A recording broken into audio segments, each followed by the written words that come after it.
Nabali na po yung tuka niya. Wag na natin pagkatagalan. Pag tumutuka po sa dahan-dahan nababali. Dumudugo po hanggang sa lumambot na. Tumutuka pa naman pero ngayon po kita nyo, puro dugo. Meron akong nakilala, ang pangalan ay Dennis Palma. Sa oras ng pangangailangan, siya'y madaling malalapitan. Sa mundo ng kalapatiran, ang ibon niya'y maaasahan. Kaya ang tangi kong hiling sa'yo, boss bait, palagi kang mag-iingat at palaging good health. Yun, magandang umaga mga ka-showbiz. Dito tayo sa breeders stop natin. Kauwi lang natin kahapon. Halos 1 week tayo hindi nakauwi dito. Ngayon may tatakel po tayo. Simpleng kaalaman o simpleng pamamaraan. Tignan po natin, tignan nyo kung tama yung pamamaraan ni Bait. Meron po uso kasi yung bulutong. Meron po tayong golden mac. Nakita nyo, pinabayaan natin yung may bulutong. Sabi po kasi nung iba, pagka may bulutong, hayaan lang po natin. Kusang gagaling po yan, kusang matutuyo. Sabi naman po nung iba, pasuin. Ginagawa po natin paminsan-minsan yan. Sabi naman po nung iba, Pujisol. Ginagawa din po natin yan. Pero dumating po yung time talaga na nabali po yung tuka. Kukunin ko lang po. Saglit po Kunin ko lang si Golden Mac, then Crosolo balin yun. Bali yun yung magulang ni Bunso. Si Bunso naman po naglabas ng overall sa atin at overall din naman po si Bunso. Si Bunso po yung anak niya naglabas ng Daybird Cat Balogan, dalawa Magnesmith. Shoutout sa iyo Mang Lloyd. Tapos ako yung natutuwa, meron po tayong mga kaibigan na bago ko kunin meron po tayong mga kaibigan na nakapagpauwi ng Leyte Javier. Ayun nga lang po unfortunately medyo matagal na po bago nakauwi. Ewan ko kung ilang araw o ilang buwan. Importante po sa akin, uwian po tayo ng ibon. At ang hindi po biro kung gaano kalayo. Last year, meron din po tayong Leyte Javier. Ganun din po, Uwing Bataan. Leyte Javier, Uwing Bataan. Like pa naman sana po yun, ang umuwi po yung kapatid ni Nesmith. Pero sumatotal, stitch po yun, subok po natin ating pamilya dito. I mean, inuuwihan po tayo hanggang dulo yun. Na katok o nagplak yata yung butas lang. Pero itong isa naman, ano to, ang tawag po dito? Cut off na, ilang buwan na yata, hindi ko na tinanong, pero hindi ko rin alam kung ilang kilometers, hindi ko na tinanong, pero kung tatansyahin ko, Manila, galing Leyte Javier, napakalayo niyan, siguro mga 600 kilometers yan, malayo sa Tacloban yan So matotal, lalo na kung iuwi mo pa ng Bataan, medyo malayo-layo ng todo yan, kung basta long distance na yan, kung pwede na rin tawagin extremely long distance, kasi parang Batanes, may tawid dagat, pero yung Batanes kasi sobrang haba ng tatawirin. 250 kilometers. Regarding pala po dyan sa Batanes, tayo po yung isa sa may pinakamaraming pabasko. Overall ng basko, paklak ng basko. Sa loop ko po, ilang piraso po yan. At sa iba't ibang loop po, marami po yan. Halos 2015, 2016, 2018. Kada may pabasko, meron po tayo dyan. Sumatotal, ayun po nakakatuwa, ibig sabihin long distance po yun. Tapos may balita po sa atin at meron pong isang idol natin na napakahusay, nag-PPM po sa akin, gusto pong bumili ng ating lahi ng mga pabasko at ng lahi ng ating mga Stitchel Bait. Si Lola Stitch MacArthur 2005, naglabas din po yan ng yung anak po niya, naglabas din po ng Port Basco yung kay paring Eddie Noble. So matotal, kapatid ni Stitch Sakang din yung nanay ng Port Basco ni paring Eddie Noble.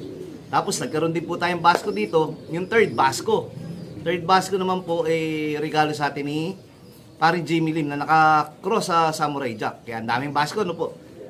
So matotal, meron din tayong pa Basco kila Ariel Tolome, 10 taon po yung naglilipad. Pero bago po natin pahabain yung Basco, kunin po muna natin yung ating Golden Mac.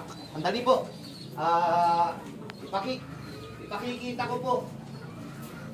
Ito, pasensya, ang layo po ng pinanggalingan. Ito po, ipakikita ko po yung dapat nating itakel.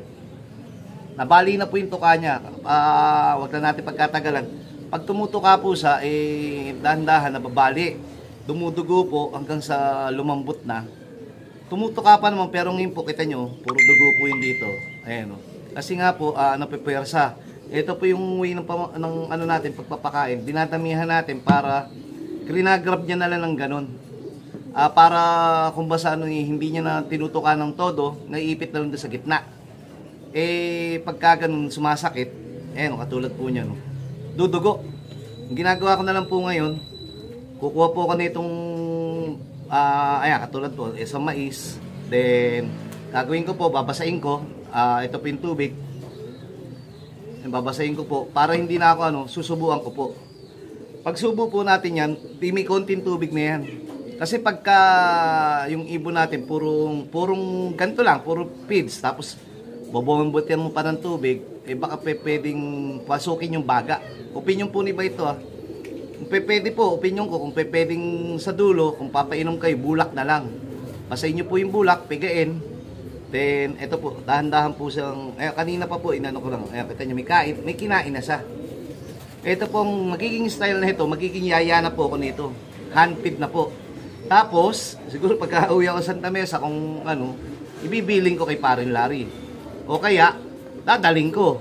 Hanggang sa makondisyon siya, pagka nakondisyon na po siya, para mapakinabangan po natin uli, dahil naglalabas po ito ng mga overall, naglalabas din po yung mga anak niya ng overall. Pag nakondisyon na po uli siya, saka natin po sasalangan. Okay lang naman po mabali yung tuka niya, siguro naman po, pag napatungan po ito, pag nakondisyon, mapapakinabangan po natin. Yun nga po meron din po tayo doon, naputol naman yung paa. Dito po, ginawa po saka natin itakal yun, pero yun, napahiram ko, sinoli na. Pwede ko uling pahiram yun, basta marunong po kayo, tawag dito, ng pamamaraan, kung paano makakapatong isang kak. Okay lang kung yung hen, putol ang paa, walang problema.